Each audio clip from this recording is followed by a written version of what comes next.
Nobody ever told me that my body was paying the price when I pushed my feelings down and ignored them. What I didn't understand back then was my body wasn't broken, it was communicating with me. I want to share how suppressing my emotions showed up in my body the moment I realized what was really happening and what actually began to help me heal. And if any of this resonates with you, please know you're not alone. I've been there too.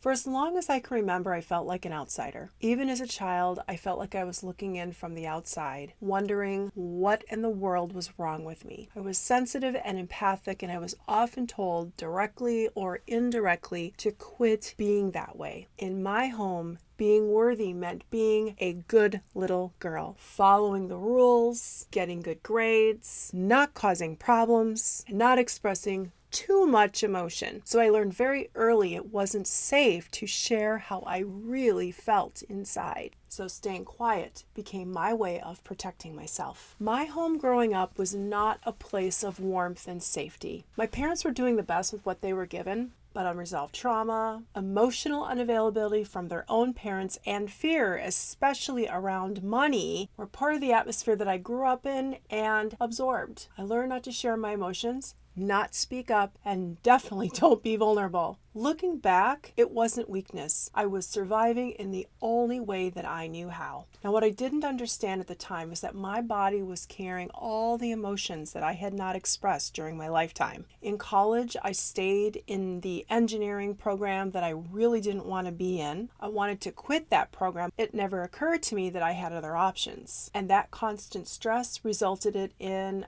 IBS, or irritable bowel syndrome. In my early career, I felt unsafe, unsupported, and deeply stressed. I was laid off from my first job in a very tough economy, sexually harassed in my second job, and navigating adulthood without emotional support resulted in cystic acne showing up on my face. After my second child was born, my body could no longer compensate, and that's when the thyroid issues started to surface, and I couldn't ignore the symptoms any longer. Then later in life, during a really difficult emotional time, my marriage was starting to get rocky, joint pain started to surface, and I think part of that was just the fear of moving forward, and then having the lack of support in that relationship. Each time my body wasn't failing me, it was trying to get my attention. And even with all the work that I'd done in energy over the years, I still hadn't completely connected the dots. So about 8 years ago, while I was in craniosacral therapy training, I was taking a class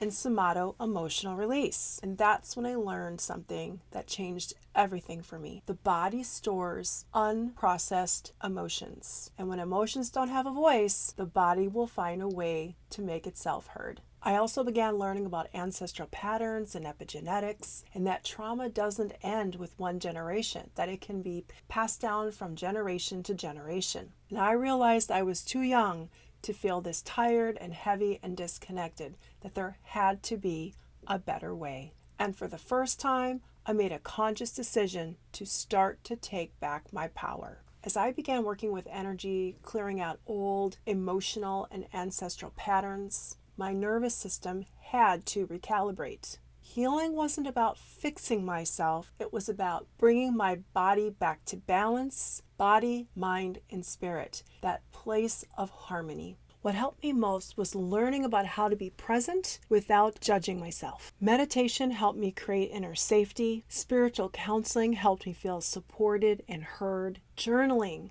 gave my feelings a voice. Breathwork helped me regulate my nervous system and bring me back into the present moment. And over time, I began to notice synchronicities, gentle reminders that I wasn't truly alone and that I could trust myself again. Healing definitely didn't happen overnight. It is going to be a lifelong journey, and it's not linear. But each step created more space in my body, in my energy, and in my life. If you can relate to any of this, please know you're not broken. You did the best you could with what you knew at the time, and you can begin claiming back your power at any moment, one step at a time. As you listen to this, notice if your body reacted at any point. Tightness, emotion, resonance, that's information. So let's take a nice slow breath in and exhale. Let's release what doesn't serve us, that tightness, that stress. Gently move your shoulders, relax your jaw, and just imagine that stress is being released with the exhale. Imagine any heavy energy is dissolving and you're bringing in peace and calm and love. Your guidance team, source, angels, your loved ones in spirit want you to know how much you are held in love. You matter. Thank you so much for listening. If any of this resonated with you, please feel free to share in the comments. I would love to hear what you learned about your body today and your experiences. I'll see you next time.